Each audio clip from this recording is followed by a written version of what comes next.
Hi friends, ఈరోజు restaurant స్టైల్లోనే chicken tikka gravy తయారు చేసే విధానం షేర్ చేస్తున్నాను. తప్పకుండా ఇదే విధంగా ట్రై చేసి మీకు ఎలా ఉందనేది కామెంట్స్లో తెలియజేస్తారనుకుంటున్నాను.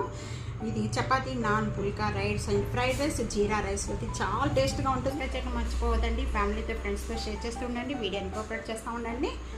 వీడియోలోకి వెళ్ళిపోతాం, ఇంకెందుకు లేట్. హలో అందరికీ నమస్కారం. నా పేరు Anupama. Welcome to Anu's kitchen. ఈరోజు రెస్టారెంట్ స్టైల్లోని చికెన్ టిక్కా గ్రేవీ తయారు చేసే విధానం షేర్ చేస్తున్నాను. ఇక్కడ హాఫ్ కేజీ చికెన్ తీసుకున్నానండి. ఇది 4 times వరకు కూడా సాల్ట్ వాటర్తో బాగా క్లీన్ చేసి పెట్టుకున్న చికెన్. 1 కప్ పెరుగు. ఇది పుల్లటి పెరుగు కాదండి, ఫ్రెష్గా ఉండే పెరుగు వేసుకోవాలి. అప్పుడే చాలా టేస్ట్గా ఉంటుంది. 1 టేబుల్ స్పూన్ ధనియా పౌడర్. ఇది రోస్ట్ చేసిన ధనియా పౌడర్ అండి. 1/2 టేబుల్ స్పూన్ జీరా పౌడరు, రోస్ట్ చేసిన జీరా పౌడరు. 1 టేబుల్ స్పూన్ అల్లం వెల్లుల్లిపాయ paste. 1/2 table spoon garam masala powder. 1/2 table spoon పసుపు. 1/2 table spoon salt. 1 table spoon రెగ్యులర్గా యూజ్ చేసుకునే చిల్లీ పౌడరు, కారం. 1 table spoon Kashmir red chilli powder. ఇవన్నీ వేసుకున్న మసాలాలన్నీ కూడా వేసుకున్న వెంటనే కూడా అండి 1 టేబుల్ స్పూన్ ఇక్కడ ఆయిల్ యాడ్ చేసుకోవాలి. ఈ మసాలాలన్నీ కూడా చికెన్లోకి వెళ్ళిపోయాయి. మొత్తం కూడా బాగా కలిపేసుకోవాలి. చికెన్కి అంతా కూడా ఈ మసాలాలు బాగా పట్టించాలండి. ఈ చికెన్కి మసాలా అంతా కూడా బాగా పట్టించిన వెంటనే కూడా ఈ ఒక 1/2 hour వరకు కూడా దీన్ని సైడ్ పెట్టేసుకుందాం.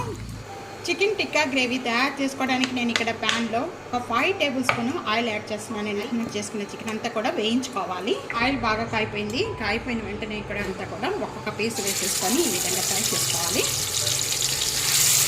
ఇవన్నీ కూడా మీడియం ఫ్లేమ్లో పెట్టుకొని 1 సైడ్ వేగిన వెంటనే కూడా టర్న్ తిప్పుకోవాలి. ఈ విధంగా చికెన్ టిక్కా గ్రేవీకి ఇదేనండి టేస్ట్ వచ్చేది.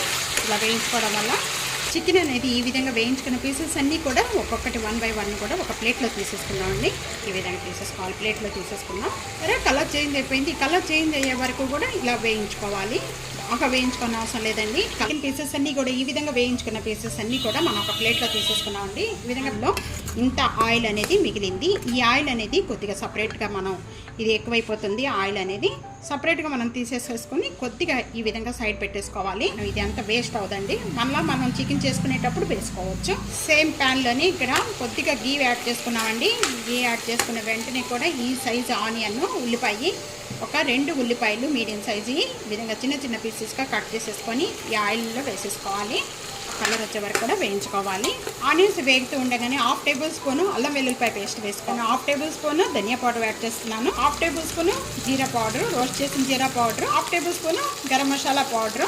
1 టేబుల్ స్పూన్ సాల్ట్ యాడ్ చేస్తున్నాను. స్పూన్ పసుపు. 1 టేబుల్ స్పూన్ కారం. ఇది నార్మల్ చిల్లీ పౌడర్ అండి, ఇది కాశ్మీర్ చిల్లీ పౌడర్ కాదు. ఇదంతా కూడా ఒకసారి వేసేసుకొని బాగా కలిపేసుకుందాం. ఆనియన్స్ ఈ విధంగా మగ్గుతూ ఉండగానే ఇక్కడ 2 లేక 3 అనేది టమాటా ప్యూరీ వేసేసుకోవాలండి. ఇది మూత పెట్టేసేసుకొని ఇదంతా కూడా బాగా సాఫ్ట్ అయ్యే స్మెల్ పోయే వరకు కూడా బాగా మగ్గించేసుకోవాలి. నిమిషాల వరకు కూడా మూత పెట్టేసుకొని మగ్గించేసుకుందామండి. 10 నిమిషాల వరకు మధ్య మధ్యలో కొంచెం ఓపెన్ చేసుకుంటూ కలుపుకుంటూ ఉండాలి. ఓపెన్ చేద్దాం. మూతారా ఆయిల్ అంతా పైకి వచ్చేసింది. ఈ విధంగా ఆయిల్ పైకి వచ్చేసి గ్రేవీ అంతా కూడా బాగా చిక్కపడిపోయిన వెంటనే కూడా ముందుగా మనం వేయించుకున్న ఈ చికెన్ పీసెస్ అన్నీ కూడా దీంట్లో యాడ్ చేస్తున్నాను. ముందుగా మనకు గ్రేవీ ఉంది కదండి, ఈ గ్రేవీ కూడా దీంతో పాటు వాటర్తో పాటు కొద్దిగా వాటర్ అనేది యాడ్ చేసేసుకొని దీంట్లో ముక్కలు మునిగే వరకు కూడా యాడ్ చేసేసుకోవాలండి. ఇదంతా కూడా వాటర్ అంతా కూడా దీంట్లో వేసేసుకోవాలి. చికెన్కి అంతా మసాలా అంతా కూడా బాగా పట్టించాలండి. కొద్దిగా ముక్కలు మునిగేంత వరకు కూడా వాటర్ యాడ్ చేస్తున్నాను. వాటర్ యాడ్ చేసిన వెంటనే కూడా కస్తూరి మెంతి 1 టేబుల్ స్పూన్ యాడ్ చేస్తున్నాను. గ్రేవీ అంతా కూడా బాగా చిక్కపడిపోయే వరకు ఒక 15 నిమిషాలు లేక 10 నిమిషాల వరకు కూడా మగ్గించేసుకోవాలి. ఈ మొత్తం ఆల్రెడీ మనం వేయించుకున్న చికెన్ పీసెస్ ఏనండి, తొందరగా మగ్గిపోద్ది. మూత పెట్టేసేసుకొని మగ్గించేసుకుందాం. మధ్య మధ్యలో కొద్దిగా ఓపెన్ చేస్తూ కొద్దిగా కలుపుతూ ఉండండి. 5 minutes ఉన్నాక ఇప్పుడు ఓపెన్ చేద్దాము. 5 లేక 6 జీడిపప్పులు, 6 లేక 7 బాదం పప్పులు, ఈ 2 కూడా మిక్సీ చేసుకున్న ఇదంతా కూడా పేస్ట్ అంతా కూడా దీంట్లో వేసుకోవాలండి. కర్రీ అంతా కూడా ఉడుకుతున్నప్పుడే వేసేసుకోవాలి. ఇది కలిపేసుకోవాలి. ఈ జీడిపప్పు, బాదం పప్పు పేస్ట్ వేయటం వల్ల చాలా టేస్ట్గా ఉంటుంది. ఇదంతా కూడా ఈ కర్రీ ఉడుకుతున్నప్పుడే కొద్దిగా ఒక 5 minutes ఉన్నాక ఈ విధంగా వేసేసుకోవాలి.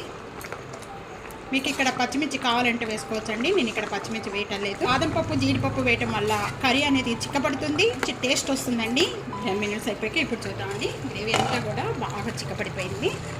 ఈ విధంగా ఉంచుకుంటే సరిపోతుంది. చపాతీకి, ఫ్రైడ్ రైస్కి, జీరా రైస్కి వీటన్నిటిలో కూడా చాలా టేస్ట్గా ఉంటుందండి. 1/2 టేబుల్ స్పూన్ అండి గరం మసాలా పౌడర్ యాడ్ చేసుకోవాలి దించే ముందు. కొద్దిగా కస్తూరి మెంతి కొద్దిగా మ్యాష్ చేసి దించే ముందు కొద్దిగా కస్తూరి మెంతి వేసుకుందాం. చాలా టేస్ట్గా వస్తుంది కస్తూరి మెంతి వేయటం వల్ల.